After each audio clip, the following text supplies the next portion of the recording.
Hi, my name's Ali Kerr. I'm the author of The Binge Code and the Bulimia Help Method.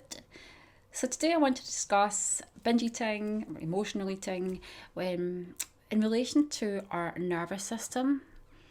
So learning about this really helped me move away from the more emotional aspects of binging.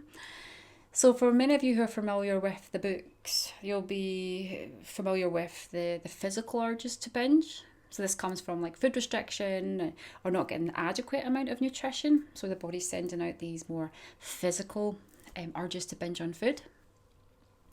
So perhaps you've been working with your meal plans, perhaps you've been working to really nourish your body in a sort of structured way and keeping the body in harmony that way.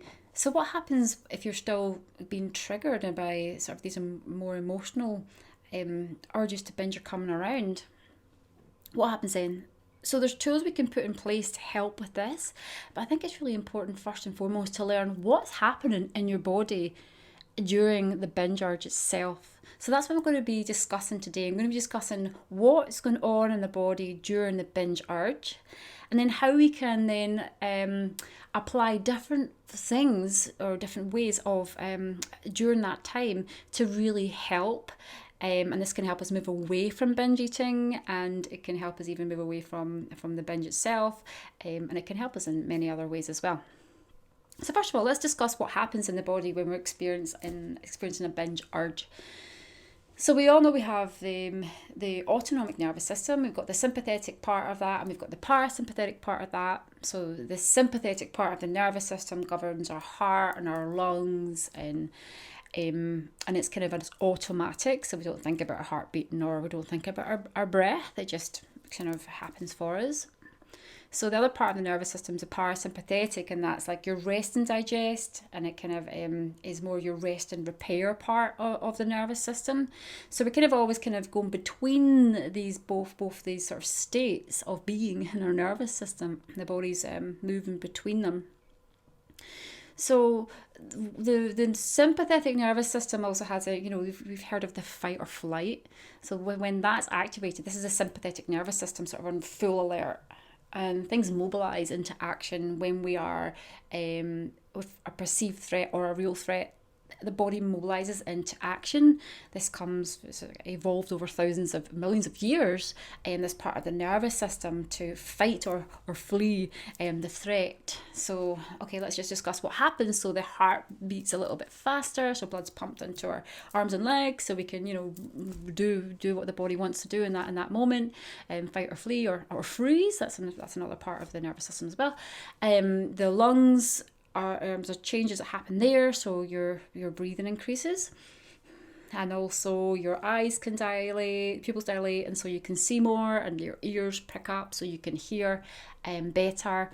Pain is said to decrease. We can't feel as much pain, which is really interesting. And our blood clotting factors increase in case we get injured by that lion or whatever. So these things changes happen in our body when this is activated. So chronic stress is said to continue to be activating the sympathetic part of our nervous system, and what can happen is this can be sort of more dominant, and it sort of takes over from the parasympathetic. So maybe they're both kind of working in harmony with one another. But when we've got this like sympathetic dominance, then that's where the issues can come in place here, because chronic stress or this sympathetic dominance can cause damage to our systems and cause even damage to the brain. It's been shown chronic stress can result in shrinkage of the brain or damage to certain parts of the brain. So this is really interesting that we should really know this, because then obviously if this is happening, we need to find ways of moving back into parasympathetic or rest and digest, especially when this is relating to eating. So what's really fascinating here is that we can actually move into a parasympathetic state. We do have the ability to control that part of our nervous system. We don't have necessarily as much control over the sympathetic part. That's, like I say, it's evolved to save our life. So we're not really thinking much about it. We're just mobilizing very quickly. Okay, so let's just discuss this in relation to binge eating. So what happens when you experience a binge urge? Well, I never used to give this much thought when I experienced a binge urge.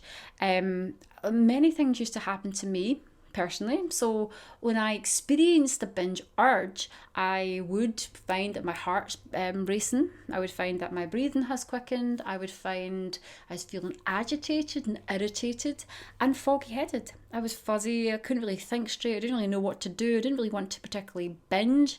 I didn't. But then there's also different elements coming with it. Was there like a bit of excitement? Was there fear? There was a kind of mixture of everything, and it was all fuzzy and confusing during that time. And I never really put much thought to it. I just thought this was like the binge urge, and this is what happened. So it was a binge. That was the identity of a binge urge. I didn't really think this was the identity of my sympathetic nervous system. So when I changed my perspective and the way that I looked at this, and I seen it from a nervous system point of view, it really helped me to feel in control. Because if I can directly control my parasympathetic nervous system through breath control and through other different ways, which I hope to be educating people on because they might not know this stuff, then that's really eye-opening. There's ways that we can navigate through this intensity of a binge urge, and there's ways that we can switch to as opposed to turning to food to help regulate us, we can self-regulate through different means. So let's just touch a little bit more deeper into this nervous system as well, so we have a better insight, and I love that word, insight. So I personally used to detach from my body. I never really give it much thought. And then when I learned more about this, I started to check in and kind of have a felt sense of what's happening within my body.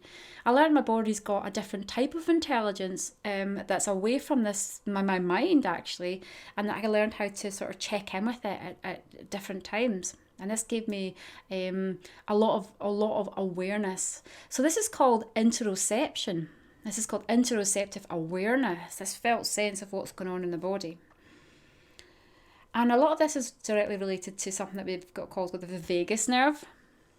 So the vagus nerve is the largest nerve in your body, and it starts from the brainstem and it travels down the side of the neck. It travels into the chest and it connects all of your organs and loads of stuff together. It branches out and it connects everything together. And it's a really fascinating nerve, and it's kind of part of this parasympathetic part of the nervous system. So you can see where I'm going here, because this is the part that we're trying to reach into more. So this vagus nerve keeps watch of what's happening in the body at any given time. It's always on lookout, and it's sending up this visceral information to our brain. And then in the brain, it's got this like kind of a spreadsheet of our inner landscape of our body, of what's happening at any given moment. So this is wonderful that we've got this like felt sense. I've seen about 80% of this visceral information is sent up to the brain. 80%, and all the time it's getting sent up of what's happening in our body. The vagus nerve is also attached to the lungs. So this is really interesting. So when the lungs have little receptors, little stretch receptors, and they're always sending up this information to the brain of how the lungs are doing, how our breath is, and how our heart rate is. When we learn that we can control our breathing, then we can learn to we can learn what information the brain gets through this breath control. So if we're taking nice, slow, long, deep breaths, the information's fed up to the brain that we are in a relaxed state.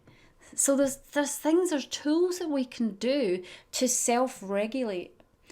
So I often found that I didn't know what to do with all this flush of whatever it was, agitation and things during that time of a binge urge. And I found food was my sort of escapism. I didn't really know what else to do. I was just like in that moment of, and I went into that trance-like state.